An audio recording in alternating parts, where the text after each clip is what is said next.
Hello, girls and boys. Welcome to Storytime Fun. We hope you enjoy it. Today's story is a Disney Minnie story called Rapunzel. Once upon a time, in a faraway land, a husband and a wife were expecting a baby. One day, the wife was looking out the window at the garden next door. She saw a lettuce called Rapunzel growing in a patch. Suddenly, she wanted some. "My dear husband," she said, "I simply must have some of the delicious-looking lettuce from that garden." "That garden belongs to a witch," whispered the husband. "She is said to be the most fearsome witch in all the land. But if you want some of her Rapunzel, then I will get it for you." That night, the husband climbed over the wall into the witch's garden and picked some lettuce. But just as he was about to leave, the witch appeared. "Madam," the husband stammered, "my wife is expecting a baby and she craves this Rapunzel lettuce." "I will let you have some of my lettuce, which I have planted and which I have tended with such care," the witch replied. "But I want something in return. When the child is born, you will give it to me." The husband agreed, never dreaming that the witch was serious.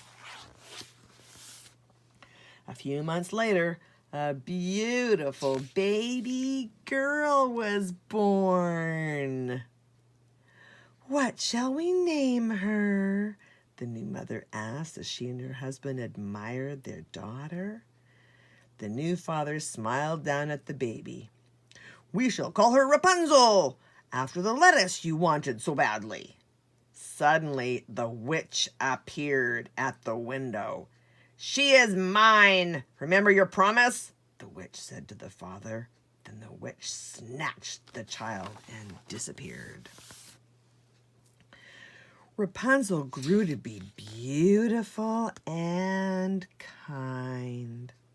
She had long golden hair and an enchanting voice. But she was lonely. The witch was afraid someone would take Rapunzel from her, so she locked the girl in a high tower with only sewing to keep her busy. Rapunzel could see the world through the window, but she could not leave the tower. The only way into the tower was through the window. When the witch wanted to visit Rapunzel, she stood at the bottom of the tower and called, "Rapunzel, Rapunzel, let down your hair to me." Rapunzel would hang her long braid out of the window, and the witch would climb up. Every day and every night the witch called out to her, and every day and every night Rapunzel let down her hair. And so it was that years passed, and the only person Rapunzel ever saw was the witch. Rapunzel was singing at her window one night when a handsome prince happened to ride by. The prince heard Rapunzel's beautiful voice and saw her at the window of the tower.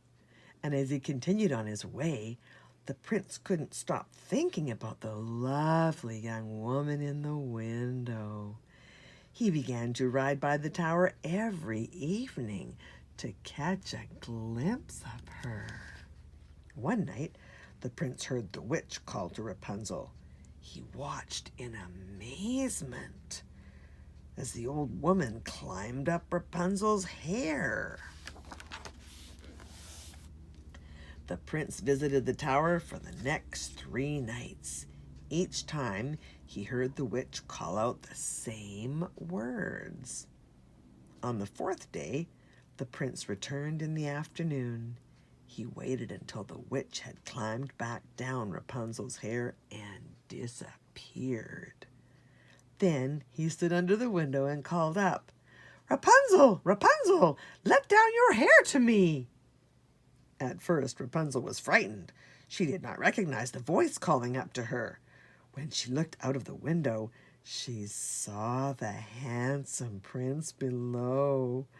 The prince told her that he was a friend, and Rapunzel agreed to let him up. Rapunzel and the prince had a lovely time, talking and laughing. Rapunzel had never spoken to anyone except the witch before. The prince returned to the tower often. Each time he waited until the witch had gone and then called up to Rapunzel to let down her hair. Day after day, the prince and Rapunzel talked and laughed. Very soon they had fallen in love. The prince told Rapunzel that he wanted to take her out of the tower, and the two began to plan her escape. Finally, the day came for the prince to free Rapunzel, but just as they were preparing to leave the tower, they heard a voice below. "Rapunzel, Rapunzel, let down your hair to me," the witch called from the ground. "She must not find you here," Rapunzel told the prince, but there was nowhere for him to hide. Rapunzel had no choice. She had to let the witch into the tower. When the witch saw the prince, she flew into a rage. "You'll not visit my Rapunzel again," she shrieked. She grabbed some scissors and cut off Rapunzel's hair. "Now go!" the witch shouted at the prince. With a mighty shove, she pushed him out of the window. "No, please!" cried Rapunzel as the prince fell. She ran to the window and leaned out so far that she tumbled out of the tower too. Luckily, Rapunzel and the prince landed in some soft bushes and were not hurt. As they looked at each other, the two started to laugh. Without Rapunzel's hair, the witch was the one stuck in the tower. The prince helped Rapunzel to her feet. Then he gently led her to his horse and helped her climb on. He jumped onto his horse behind her, and the two quickly rode off, leaving the witch behind for good. The prince had discovered who Rapunzel's parents were. He took her to them.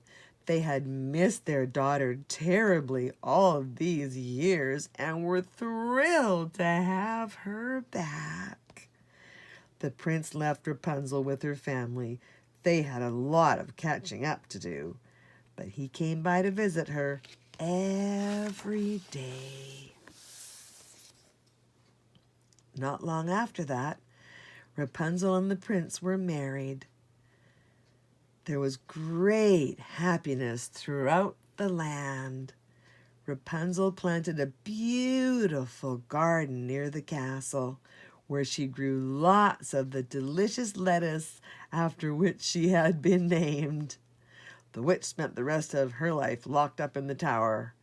Rapunzel and her prince lived happily ever after. The end. That's it for today. We'll see you next time.